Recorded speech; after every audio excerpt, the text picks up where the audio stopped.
The cushions settled differently beneath us, like the moment had shifted the room without either of us needing to move.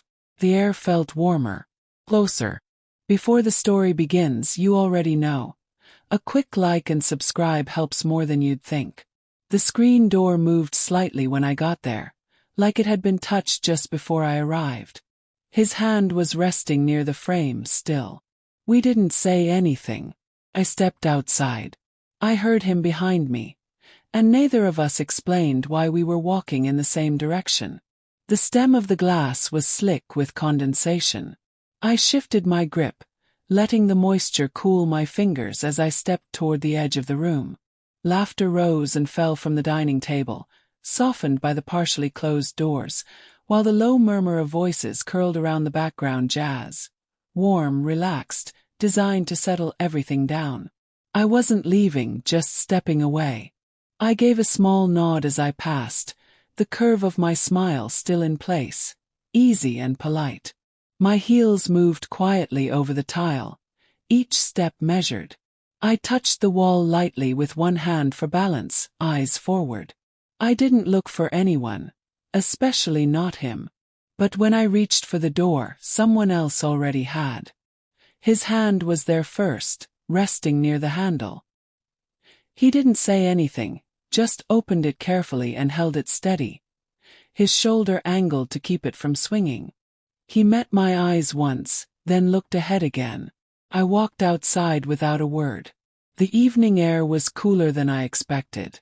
Not cold, but enough to make me pause. The scent of cut grass and damp leaves hung in the air, carried by the breeze. Inside, the conversation continued, muffled but steady. The door latched quietly behind us. I stopped near the railing, glass still in hand. I didn't feel quite as composed as I had moments ago, but I stayed still. I didn't turn around, not immediately, but I heard his footsteps cross the patio and stop. It was quiet between us. Not uncomfortable, not tense, just still. I leaned gently against the railing and looked his way. He stepped forward calmly. His steps were slow, measured, steady enough to blend with the quiet around us. He didn't stop, just shifted closer until we stood on the same side of the railing. I stayed where I was, hands still around the glass I hadn't touched since coming out. "It's quieter out here," he said. His voice was soft, not loud enough to carry back through the door. "That's not why I stepped out," I answered, calm and direct. He gave a single nod, said nothing more. Then, with a slight movement, he slipped one arm out of his jacket and folded it over the other. The fabric bent easily in his hands. I saw him offer it, the angle of his shoulders tilting, the way he held it out, but I didn't move. He set it gently over my shoulders. No rush, no noise, just careful hands doing something simple. The fabric was lined, faintly weighted, carrying the quiet scent of the house. It settled lightly at the base of my neck, and I let it rest there. He didn't adjust it, just lowered his arms and took a step to the side. Not back, not forward, until we stood even. Neither of us spoke for a moment. The air moved around us, cooler now. Somewhere behind us, the door creaked faintly in its frame, and the wind caught the edge of the curtains just inside. I turned my head toward him, unhurried. He was already looking out toward the garden. The curtain at the edge of the doorway shifted as the wind picked up. We both glanced toward it, not at each other, not yet, just at the movement, like it had given us permission to exhale. He adjusted the sleeve of his jacket, straightening the edge near his wrist. I shifted the glass between my hands, grounding myself in its familiar weight. The silence hadn't left, but it had changed. "It's late," he said quietly, not looking directly at me. I nodded once, still holding the glass. I hadn't noticed. His gaze lifted then, calm, steady, and for a moment we simply stood there, even and still. I didn't need to ask what he was thinking. I could already feel the shift in the air around us. I stepped to the side, just enough for our shoulders to line up. He didn't move away. We watched the garden together, the porch light drawing soft shadows across the edge of the steps. Neither of us spoke. I reached up to adjust the collar of the jacket, smoothing it flat across one side. He noticed but said nothing. His arms stayed at his sides, relaxed. I let the fabric settle back into place. We turned at nearly the same time, eyes catching briefly before returning forward again. No words passed between us, but it didn't feel unfinished. It felt understood. The love seat sat quiet and untouched near the wall, only a few steps away. He glanced toward it once, then back toward me.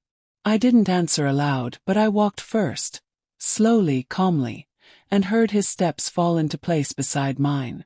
I lowered myself into the love seat carefully, the cushion dipping beneath me as I adjusted the hem of my dress with one hand. The jacket slipped from my shoulders in a soft pile, forgotten against the fabric behind me. I let it fall where it landed. He sat beside me, not rushed, not hesitant, just quiet. One leg angled slightly toward mine, his elbow resting loosely along the back of the seat. Neither of us spoke. The air around us felt thinner than before, like it had been filtered through everything we hadn't said. I glanced at him once. He was already looking ahead, his expression unreadable, not tense, just still. I let my shoulders relax. The quiet between us deepened, not uncomfortable but weighty. I shifted slightly to face him more directly, the space between us narrowing. His sleeve brushed the edge of my arm as he turned too, mirroring the movement without a word. My fingers reached for the edge of the cushion beside me, grounding myself as I adjusted my posture again. The neckline of my dress slipped slightly, tugged by the shift in weight. I didn't pull it up. I didn't think to. The moment felt too focused to fix anything small. He looked at me then, fully, steadily, and something in the set of his mouth changed. Not a smile, not a signal, just a quiet acknowledgement. I looked back, letting the silence stretch a second longer. He leaned in slightly, not to close the distance but to meet it partway, and I moved to do the same. Low, steady, until our faces were close enough that I could make out the flecks of green in his eyes, even in the dim light. Neither of us moved further. My hand found the edge of the jacket again. I folded it once, then let it fall from my lap. His gaze followed it for a moment, then returned to mine. I turned toward him, and he did the same. The hem of my dress caught under my knee, rising slightly as I adjusted my seat. One hand smoothed it out, but the fabric didn't settle the same way. It stayed there, slightly gathered, like it had made its own decision and wasn't waiting on mine. I noticed his eyes flicker once to the side, then back again. Still no words. I sat forward, resting my elbow on the armrest beside him. He mirrored the angle almost instinctively. Our knees were close now, the space between us compressed by shared gravity, not by touch. I tilted my head. Not a question, not an invitation, just to see him more clearly. He looked at me with quiet focus, and I stayed there watching him back. His hand hovered slightly, not reaching, just pausing mid-adjustment, before settling near the edge of the cushion between us. I noticed the lines in his palm. I didn't look away. I breathed once, in and out, and let it go. Not because I was ready, but because I had nothing left to hold on to.